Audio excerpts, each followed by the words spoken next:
ភាសាខ្មែរថ្នាក់ទី6អត្ថបទស្ដាប់រឿងដំណើរកម្សាន្តនៅអន្លង់ត្រីផ្សោតកាលពីថ្ងៃអាទិត្យសង្ឃប៉ូលនិងអាលីសាបានធ្វើដំណើរទៅទស្សនានៅអន្លង់ផ្សោតព្រែកកាំពី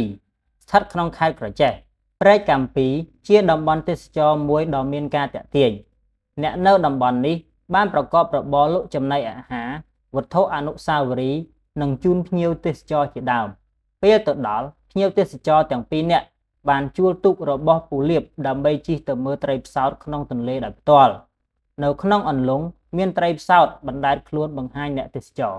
សង្ឃប៉ូលនិងអាលីសាមានចំណាប់អារម្មណ៍ណាស់ពួកគេថតរូបត្រីផ្សោតដើម្បីទុកជាអនុស្សាវរីយ៍ពូលៀបបានរៀបរាប់ប្រាប់ភ្ញៀវថា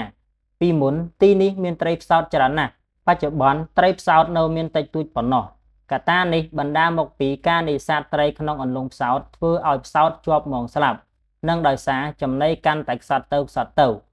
ដោយហេតុនេះហើយទើបរាជរដ្ឋាភិបាលចាត់បញ្ចូលទីនេះជារមណីយដ្ឋានទេសចរណ៍ហើយត្រូវបានចាត់ទុកជាតំបន់អភិរក្សហាមឃាត់ការនេសាទគ្រប់រូបភាព